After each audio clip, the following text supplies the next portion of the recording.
IPL 2026-এর আগে বলা হয়েছিল সানরাইজার্স হায়দ্রাবাদ এই টিমটা কিন্তু দানবদের টিম।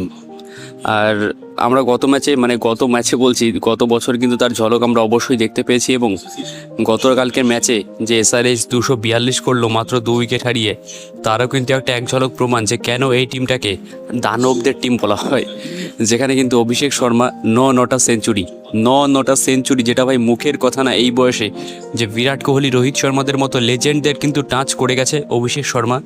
তো বর্তমানে নো ডাউট এই বর্তমান ক্রিকেট বিশ্বে, বর্তমান দুনিয়ায় সবথেকে সেরা টি-20, সবথেকে ডেঞ্জারাস টি-20 প্লেয়ার কিন্তু অভিষেক শর্মা, যে কিনা 68 বলে 135, তাও কিনা নট আউট থেকে গেছে, 10টা 4, 10খানা 6 এবং 198-এর স্ট্রাইক রেট। অন্যদিকে ঈশান কিষান 25, হেনরি ক্লাসেন 37 এবং ট্র্যাভিসের 37, যার দরুন কিন্তু 242-এ পৌঁছায় সানরাইজার্স হায়দ্রাবাদ এবং ডিসি।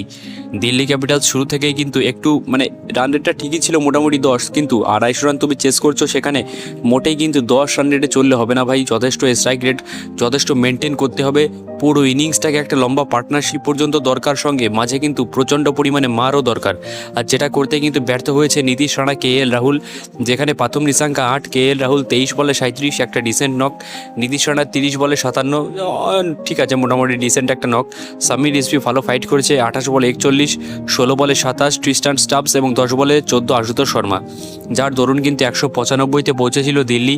এবং শেষ পর্যন্ত 9 উইকেট হারিয়ে হায়দ্রাবাদ কিন্তু এই ম্যাচটা দিল্লিকে হারিয়ে 47 রানে জিতে নিয়েছে এবং পয়েন্টস টেবিলে একটা বড় লাভ কিন্তু দিয়ে দিয়েছে।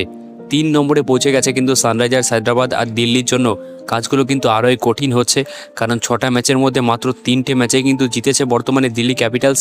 আর তারা দেখো, তাদের কাহিনী কিন্তু প্রত্যেক বছর একই, শুরুর দিকে 1-2টো ম্যাচ জেতে, তারপর থেকে প্রত্যেকটা ম্যাচ হারতে থাকে এবং এই করে করে টুর্নামেন্টের শেষে কিনা বাদ হয়ে যায়। তো এই টিমগুলোর এটাই হচ্ছে প্রবলেম। দিল্লি, লখনৌ এইসব টিম ভাই শুরুর দিকে 1-2টো ম্যাচ জিতবে, তারপরের দিকে ভাই হারতেই শুরু করবে। এদের সাথেই বড় টিমের এখানেই পার্থক্য। যাই হোক, তো গতকালকের ম্যাচটা তোমরা কেমন কি এনজয় করেছো, কেমন কোথায় ভালো লেগেছে, অভিষেক শর্মার ইনিংসটা নিয়ে তোমরা কি বলতে চাও, অভিষেক শর্মাকে নিয়ে অবশ্যই কিন্তু 2 লাইন কমেন্টে বলে দিও।